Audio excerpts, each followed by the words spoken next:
Bueno, buenas tardes a todos. Estamos iniciando la primera clase de esta unidad, de este estudio sobre los orígenes del teatro nacional. Y teniendo en cuenta la tesitura que estamos atravesando, todo el arte en general, toda la población en general, yo creo que sería útil remontarnos a los orígenes del teatro, no sin antes hacer un estudio, una presentación de lo que es la situación actual en este siglo y finales del siglo XX sobre nuestro teatro, ¿sí? Las distintas etapas, así hacer un viaje muy veloz sobre las distintas etapas que ha ido atravesando nuestro Teatro Nacional en su formación, en su establecimiento, y eso también nos podría dar la pauta de que, a pesar de todo lo que está sucediendo, el Teatro Nacional va a sobrevivir y ha sabido adaptarse. Bien, vamos entonces a arrancar con nuestra presentación.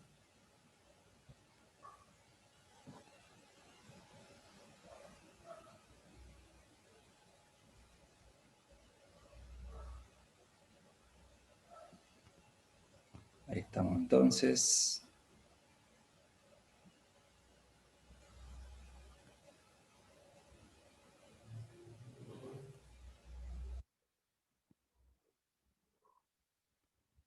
Perfecto.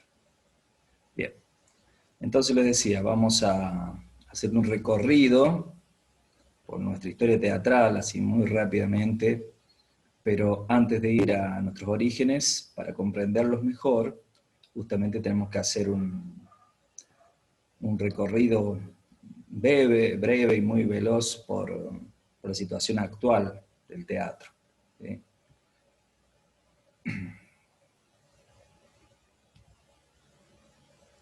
Justamente la imagen que tenemos en pantalla corresponde a la sala María Guerrero, ¿sí? Que justamente es el nombre de la actriz que fue la donante y la fundadora. Es la sala del Teatro Nacional Cervantes. ¿Por qué? Justamente porque el 30 de noviembre, ahora próximo, se cumplirán 237 años de la existencia de nuestro Teatro Nacional. Esto, bueno, se llega a esto por una iniciativa del Instituto Nacional de Estudios de Teatro y por el decreto 1586 del Poder Ejecutivo. El 3 de julio del año 1979 se conmemora, se decide que se va a conmemorar cada 30 de noviembre el Día del Teatro Nacional. Esta elección se basó en que justamente en 1783 se inauguró el Teatro La Ranchería. Por aquel entonces no éramos Argentina, éramos parte de las Provincias Unidas del Río de la Plata, ¿sí? Del Virreinato del Río de la Plata. Éramos una colonia española y bueno, en esa época se funda entonces el Teatro La Ranchería y conmemorando justamente aquel teatro que tuvo una breve etapa, puesto que eh, desaparece a raíz de un incendio, entre comillas accidental, y dentro de él muchísimos manuscritos importantes que forman parte de justamente de esas raíces teatrales. Y vamos a empezar nuestro recorrido, como les decía yo, caprichosamente seleccionado algunos dramaturgos. Ahí la tenemos arriba a la izquierda, Griselda Gámbaro. Bueno, esta dramaturga tuvo que exiliarse durante la dictadura militar, se exilió en Barcelona, más precisamente, entre el 77 y el 80, regresando luego a la Argentina. Figuraba en listas negras de la dictadura, pero a pesar de todo, ella regresa después y es una de las dramaturgas más reconocidas de nuestro país. Entre sus obras más importantes figuran Acuerdo para cambiar casa, Solo un aspecto, La gracia, El miedo, El viaje a Bahía Blanca, El despojamiento, Decir sí y Antígona furiosa. A su derecha lo tenemos a Mauricio Cartun, dramaturgo y director de teatro argentino, también es actor, ha recibido numerosos premios, Mauricio Cartún, tiene una trayectoria muy extensa. Sus obras más conocidas son El niño argentino, Chau Mystery, El Partener, La casita de los viejos, Sacco Vanzetti, La Madonita, Ala de criados, Salomé de Chacra y Terrenal. Justamente esta última es la obra que permanecía en cartel antes, bueno, de que los teatros se cerraran. Tenemos ahí abajo, justamente de Mauricio Cartún, a Carlos Gorostiza, y fallecido recientemente en el 2016. Bueno, él fue un dramaturgo, novelista, cineasta, también participó en política, formó parte del realismo argentino, así que también como la generación del nuevo realismo. Sus obras más reconocidas, podemos citar El pan de la locura, El acompañamiento, Ahí hay que apagar el fuego, y Aeroplanos. Por último, cerrando esta selección de dramaturgos, lo tenemos a Rafael Spregelburg, ¿sí?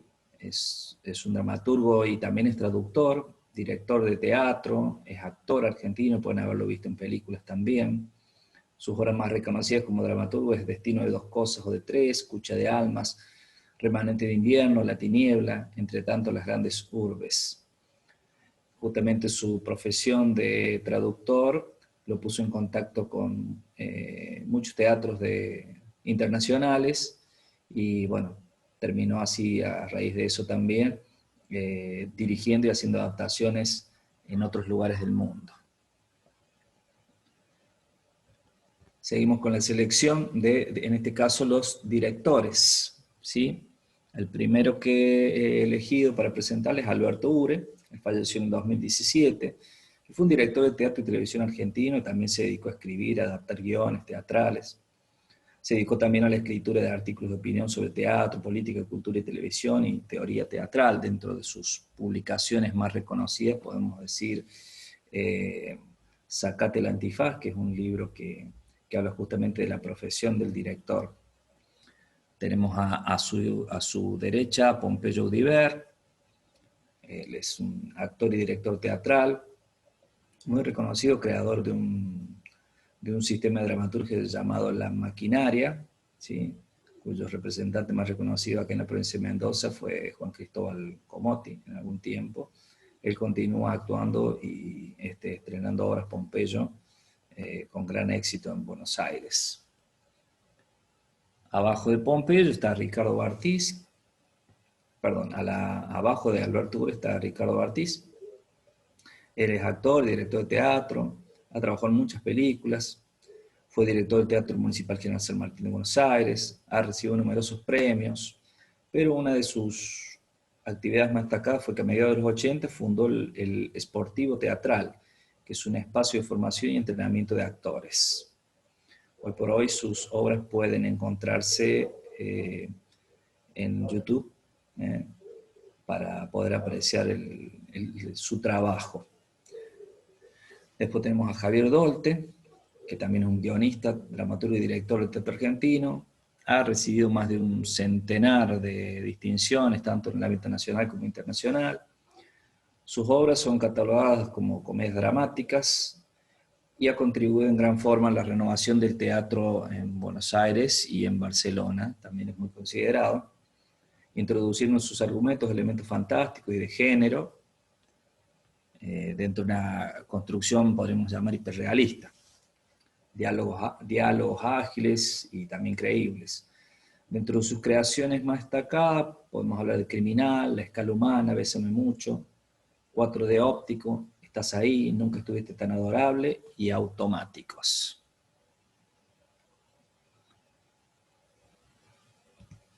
Recorriendo seleccionado de personalidades del teatro argentino, bueno, llegamos a los actores. Justamente tenemos ahí en primer lugar a la izquierda a Alfredo Alcón, falleció en 2014, fue además director del teatro argentino. Desde el año 1955 que filmó El amor nunca muere, actuó en unas 50 películas y más de 40 obras de teatro y muchísimas telenovelas también. En la década del 60 y 70, justamente Alcón fue considerado el máximo exponente del teatro clásico en Argentina. Se destaca la interpretación en obras clásicas como de William Shakespeare, como Hamlet, Ricardo III, Enrique IV, El Rey Lear. Y actualmente hoy El Rey Lear es una de las obras que el público puede apreciar a través de una plataforma digital que se llama Teatrix. Así que si la tienen pueden buscarla y verla. Ahí al costado de Alfredo, a la derecha, lo tenemos a Eduardo Tato Pavlovsky, que además de ser un reconocido actor, director, dramaturgo, fue un reconocido psiquiatra, fundador de la Sociedad de Psiquiatría Argentina. Justamente Tato Pavlovsky en la época de la dictadura tuvo que exiliarse y salvó su vida, o por lo menos salvó de ser secuestrado por las fuerzas paramilitares, escapándose justamente de una reunión que estaba sucediendo en terapia, y consiguió escapar por los techos y finalmente pudo salir del país y bueno, salvar así su vida. Lo tenemos abajo de Tato a Miguel Ángel Solá, que es un actor argentino que ha hecho muchísimas películas, obras de teatro, es muy reconocido en España, donde es considerado uno de los mejores actores, y sin duda es uno de los mejores actores argentinos. Para aquellos que han tenido la oportunidad de verlo en vivo, por ejemplo, en el diario de Adán y Eva, capaz de conmover al público con sus interpretaciones. Dejé para el final a Hugo Arana. Yo lo conocí en una exposición de un encuentro internacional en Buenos Aires, y además de haberlo conocido a través de las películas y de sus obras de teatro, me encontré con una persona muy humilde a pesar de la amplísima trayectoria que ya tenía. Bueno, Hugo Arana falleció hace muy pocos días, víctima del COVID, y él es un actor que ha compartido pantalla y escenario con los grandes del Teatro Nacional.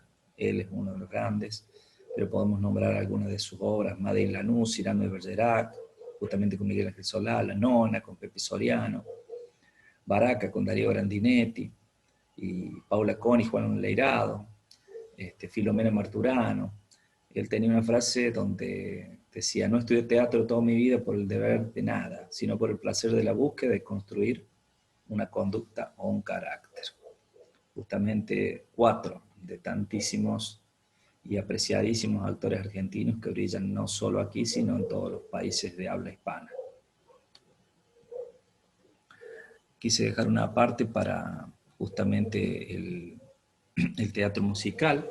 En primer lugar lo tenemos arriba a Hugo Midón, que él también falleció, fue un prestigioso actor, maestro, director, compositor, un referente que revolucionó la comedia musical argentina y sobre todo el teatro infantil.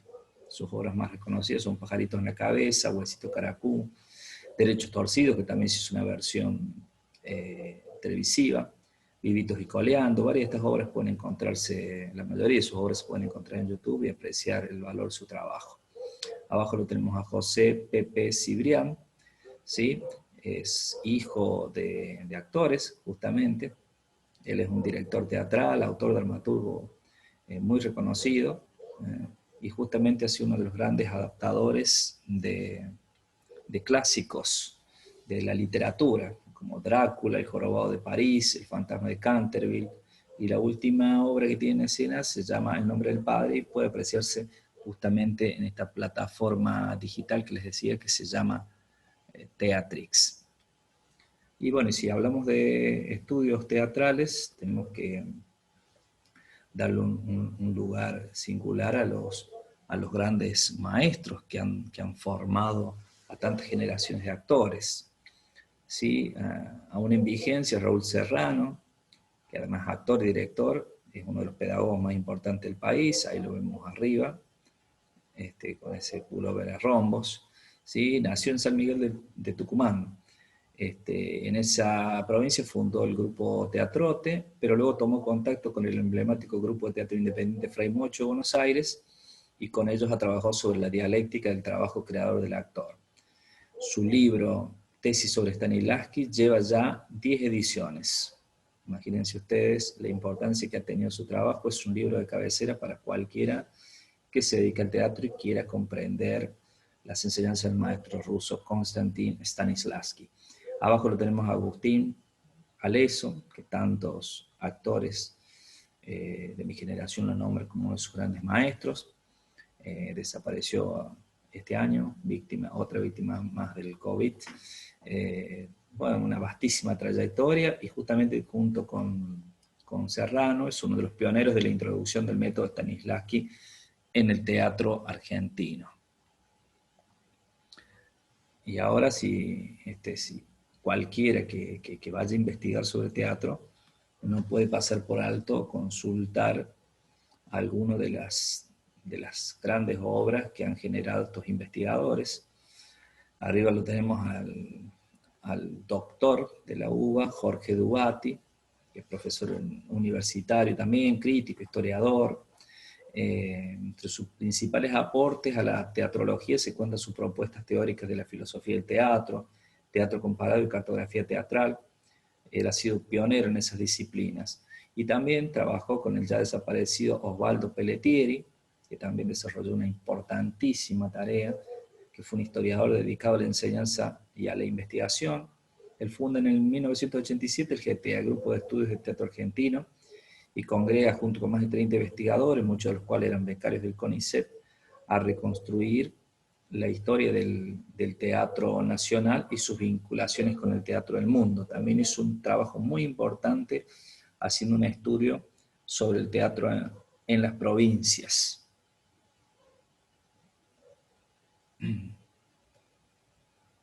Bien. De los investigadores pasamos a los referentes de la época de oro de nuestro teatro. ¿Sí? Ahí en primer lugar pueden apreciar ustedes una dama, justamente la nombré al principio de esta exposición. Se trata de María Guerrero, quien, como les comentaba, ella llegó proveniente de España en el año 1897, encabezaba una compañía que dirigía con su esposo, y junto con él y con donaciones echando mano de su fama y de su figura artística, logró construir lo que es hoy el Teatro Nacional Cervantes. ¿Sí? A su costado, con sus mostachos tan llamativos, lo tenemos a Gregorio de la Ferrere. Fue político, dramaturgo. Dentro de sus obras más conocidas tenemos a Jettatore, Las de Barranco y Locos de Verano. Y al lado un prócer del sainete, Alberto Bacareza, que fue un dramaturgo, letrista, de tango también, y poeta argentino. El tango está íntimamente relacionado con el sainete, con el teatro popular de aquellos años. También él fue amigo de Carlos Gardel, fue presidente de Argentores, que es la Sociedad General de Autores, también creador de la Casa del Teatro, y es sin duda al que le cabe la corona de creador del sainete en la Argentina. Un tipo de obra teatral que generalmente calificada como género chico, y dentro de las obras más reconocidas que llegan hasta nuestras épocas y que muchos grupos numerosos aún logran ponerlas en escena con un valor antropológico y histórico, tenemos Tucuna fue un conventillo, Cuando un pobre se divierte, y El conventillo de la paloma, pero escribió muchísimos sainetes. Ya es la época de oro, porque en esa época el teatro era una industria, era uno de los principales entretenimientos de la gente allá en Buenos Aires. Abajo tenemos la pareja de hermanos Discépolo. Lo tenemos a Discepolín, ¿sí? A Enrique, el más delgado, que era, fue un actor muy comprometido con la política y muy famoso. Ha hecho muchas películas muy reconocidas. También actuó en teatro, en radio.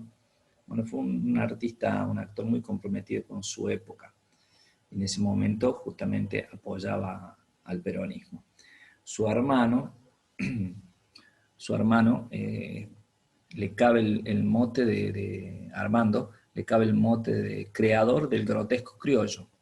Es autor de varias obras clásicas del teatro argentino, como Estéfano, Mustafá, El Organito y Babilonia, entre otras. Justamente esta dupla de hermanos son baluartes históricos del Teatro Nacional. Y por último tenemos a un actor de aquellos años, empezamos con una actriz, cerramos con un actor, Florencio Bartolomé Parravicini. Él fue un actor argentino. Él se dedicaba trabajaba sobre todo en varieté, en el humor. Después Jerónimo Podestá lo lleva al teatro, lo incorpora a una compañía teatral en 1906, y bueno, se hizo muy famoso, muy conocido.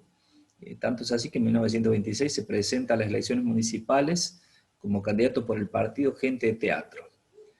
Y fue así que es elegido eh, candidato, es elegido concejal. Pero bueno, dicen que en la política no fue su fuerte y no desarrolló una buena labor. Ha pasado más a la historia como por su trabajo actoral que por su trabajo político. En el contraste, ¿no?, con el otro extremo, con Dice Polín, que sí estaba absolutamente comprometido desde el arte con la política, sin incursionar, hasta que yo sepa, en ningún cargo público. Y si hablamos de nuestra historia y de los actores, no podemos dejar de mencionarlos a ellos, que son los 28 actores desaparecidos por la dictadura cívico-militar. Diego Boto, Juan Rubén Bravo, Mirta Britos de Ruarte, Polo Cortés, Fabio Coldring, Hugo Federico González, Raúl Iglesias, Gregorio Nachman, Margarita Asise Weiss, Oscar Pérez Ruarte, Armando Prieto, Jorge Ernesto Romero, Pablo Luis Rugger, Alfredo Mesa, Silvia Selvi, Felipe Raquel Herrera, Alicia Palanco, Osvaldo Swin, Luis Conti, Carlos Alberto Gaut, Carlos White, Guillermo Ernst, Hugo González, Jorge Díez, José Miguel Ferrero, Juan José Chabrol, Julio Campoyano y Mirta Britos, presentes ahora y siempre. Es nuestro deber como artistas recordar a aquellos que por comprometerse o a través de las obras los consideraron peligrosos, a través de su trabajo artístico y vulnerando la libertad y la democracia, fueron víctimas del terrorismo de Estado. Pero bueno, sobre el cierre de la dictadura militar, llega este movimiento, una revolución a través del arte, teatro abierto. Fue un movimiento cultural argentino que comienza en el 1981 contra la última dictadura cívico-militar, ¿sí?, y finaliza en 1983, como dice la ficha de la diapositiva. Una reacción cultural contra la dictadura militar, tuvo una amplia influencia en la sociedad, fue organizado por un grupo de gente de teatro, que poniendo en riesgo su vida, se dedicaron a generar obras que trazaban una analogía con la situación actual del país. El público entendió el mensaje y los acompañó grandemente en el teatro, ¿sí? Dentro de las personalidades que integraron este movimiento, podemos citar a Osvaldo Dragón, Gonzalo Núñez, Jorge Rivera López, Luis Brandoni y Pepe Soriano, entre otros. El movimiento se inició en el Teatro El Picadero, ¿sí?, de Buenos Aires, hoy se llama Santos Discépolo ese teatro, pero fue mandado a quemar por el gobierno militar, ¿no? Triste desenlace, como el desenlace de nuestro primer teatro. La ranchería cae bajo el fuego y también cayó el Picadero, ¿sí? Pero Teatro Abierto se movió entonces al Teatro Tabarís y ahí continuó con su tarea de dar una respuesta artística al atropello del gobierno de facto. De esa obra surgieron espectáculos que hasta el día de hoy se siguen representando, leyendo, tienen un gran valor artístico e histórico. Podemos citar La lejana tierra prometida, del 81, de Alac, Decir sí, de Griselda Gámbaro, Gris de ausencia, de Roberto Cosa, Tercero incluido, de Eduardo Pavlovsky, Oficial primero, de Carlos Omigliana, Príncipe Azul, y Criatura, de Eugenio Grifero. Y a raíz de esa lucha, y de la lucha de muchos años, y de muchos actores que, como hemos contado, dejaron su vida, algunos en las tablas y otros en los centros de tortura militar, después de muchos años, finalmente en el año 97, sale a la luz la Ley Nacional del Teatro, cuya principal función es regular la actividad teatral a través de la creación del Instituto Nacional del Teatro, que financia fiestas provinciales, subsidios para creación de espectáculos, dándole vida y dándole un marco de contención a la intensa actividad independiente teatral que ha habido a lo largo y ancho de todo el país. Justamente hoy lo preside alguien que es del interior, alguien que es de tierra mendocina. Se trata del licenciado y profesor Gustavo Guano, que justamente mendocino, y hoy por hoy rige los destinos del Instituto Nacional del Teatro durante la actual presidencia de Alberto Fernández.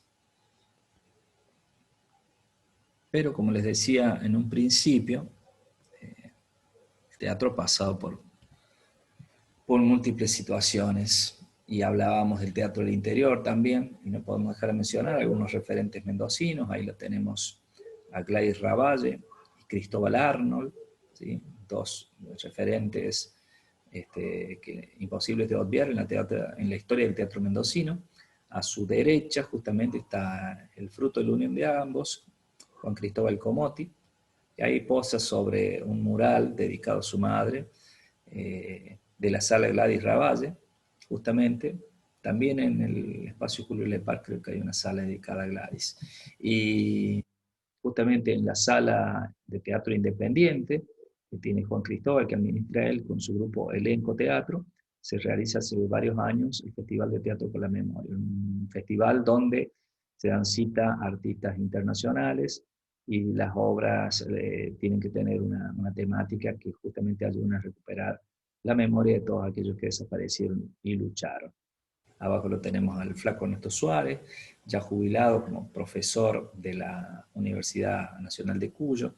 También otro de los artistas que tuvo que exiliarse en la época de la dictadura militar. Él anduvo por Centroamérica y bueno, actualmente hoy el público mendocino puede disfrutar de sus obras, y muchísimos actores se han formado en su grupo de teatro y sala El Taller. Y finalmente cerramos con un actor mendocino que, podríamos decir, triunfa en España, justamente fundador de 2 salas de teatro en Barcelona, es Luciano Ruiz, que también nace al teatro, principalmente justamente en la sala y en el elenco que lidera Juan Cristóbal Comotti, Elenco Teatro. Y de Mendoza también han salido justamente 2 pioneros del teatro en la escuela. La tenemos a la magíster Esther Trozo, que hace poco se ha jubilado, pero sigue luchando y bregando ya no por la inclusión del teatro en la escuela, sino por la permanencia y defensa del arte dentro de la escuela. Y a su derecha lo tenemos a Luis San Pedro, autor y coautor de varios libros junto a Esther, y forma parte de una camada de docentes pioneros que fundamentaron y lograron la inclusión del teatro como materia curricular en las escuelas, no solo como un taller extracurricular. Y hoy por hoy reside en España, y bueno, es un actor y creador permanente del teatro. Justamente su casa es una sala de teatro y se llama el Teatro de la Vida. Podemos encontrar una entrevista que le hicimos a él en el canal de YouTube del Conventillo Teatro, y conocerlo más profundamente. Y bueno, y decíamos que el teatro se reconstruye a sí mismo, busca las vías para llegar al público, y en un momento hablábamos de convivio, como decía Jorge Dubati, donde en una encrucijada territorial se encuentran actores, técnicos y espectadores en el mismo lugar, en el mismo momento, aquí y ahora, para observar y dejarse observar la construcción de poiesis o acciones teatrales, ¿sí? Pero bueno, hoy por hoy el término que suplanta al anterior, al menos momentáneamente, es el del tecnovivio. Es tratar de construir ese vínculo entre actores, espectadores y técnicos a través de la tecnología. Y para eso nos valemos de algunos recursos que la tecnología ha puesto a nuestro alcance. Tenemos ahí arriba justamente Teatrix, que es una plataforma digital de teatro, donde es un archivo de obras que están bien filmadas, registradas, y poco a poco se van recuperando otras obras, generalmente del circuito comercial del teatro, y que pueden apreciarse hoy por muy poco dinero. Uno se puede suscribir a Teatrix y poder apreciar esas obras. También sirve el Tecnovideo para acercarnos a los maestros y creadores del teatro. Ahí lo tenemos justamente un curso de dirección de Bartis, nos permite justamente también acceder a eso. Abajo tenemos la propuesta digital del Teatro Nacional Cervantes, que lleva obras de teatro y genera trabajos dentro de las instituciones que así lo requieren, instituciones educativas, pero también pone a disposición del público en general en su canal de YouTube muchísimas obras de teatro generadas por el Teatro Nacional, y a veces con elencos integrados por actores de las provincias. Pero Mendoza no ha quedado ajeno a eso y esta es una de tantas propuestas que hay, se llama Yendo de la escena al living, donde grupos de actores y dramaturgos mendocinos se reúnen y en vivo, vía streaming, podemos apreciar algunos de los espectáculos que estos entrecruzamientos poéticos generan. Pero ya existió el Tecnovivio, tal vez no se llamaba así, en ese momento se llamaba el radioteatro. Y todo vuelve. Ahí lo tenemos a la derecha, nada más a uno de los próceres del radioteatro como escritor, Alberto Migré. Él se encargaba de destacar que el radioteatro era un cuento argentino y que sin proponérselo había sido inventado por la actriz esa que vemos ahí a la izquierda con ese gran sombrero, Orfilia Rico, que cuando al enfermarse y no pudo hacer más teatro, pues no se podía movilizar, en ese momento los directores artísticos pusieron atención y descubrieron que agregando música, sonidos al libro especialmente escrito, se gestaba un género. Fue así que nace el radioteatro. En octubre de 1922, esta actriz de nutrida trayectoria, había sufrido un problema de salud que la obliga a la silla de ruedas. Luego de unos años de postración se le escucha decir, necesito trabajar, iré a la radio ya que la enfermedad me impide otra cosa. Se trataba de una labor radial en la que precisamente transmitía obras teatrales y el inicio correspondió a las de Barranco, de Gregorio Laferrer.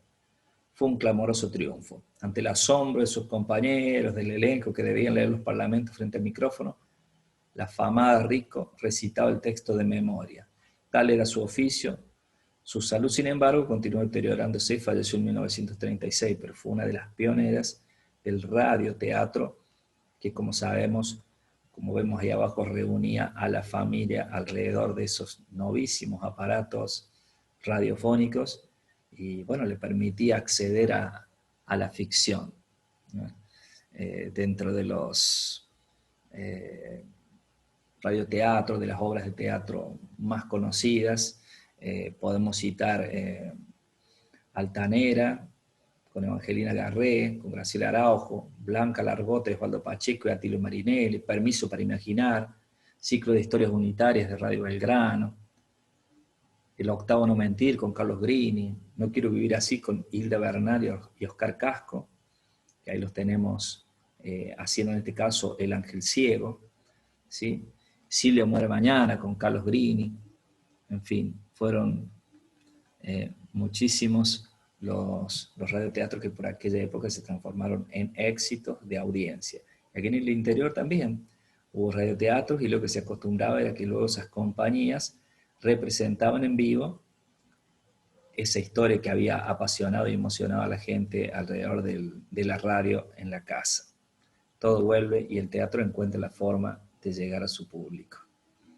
Por eso decía que a pesar de todo, el teatro sigue vivo. Y es nuestro deber como artistas, para aquellos que están formando, mantener encendida la llama y que la ley no borre el arte. Bien, entonces ahora yo le voy a estar dejando ahí en el chat el espacio para que ustedes tengan unos minutos para hacer su propia selección artística. Me van a colocar ahí, pero siempre teniendo en cuenta que tienen que ser argentinos del Teatro Nacional. Me van a colocar ahí una selección de actores, directores, algunas obras de teatro que hayan visto, algunos escritores que lo hayan conmovido. Pueden ser hasta 4, y si no se acuerdan 4, 1. Así que les voy a dar unos minutos, ¿sí? Para que ustedes en el foro del chat de esta Zoom Class pueden ir dejando su propia selección de artistas del Teatro Nacional y así ir totalmente preparados y concientizados hacia nuestros orígenes, hacia los orígenes del Teatro Nacional, que empiezan con los originarios, pasan por el virreinato, la época de Rosas, Juan Moreira, la época de los Podestá, y después la explosión del teatro. Así que los invito a recorrer este camino conmigo. Espero sus respuestas en el chat de la clase. Nos vemos en unos minutos.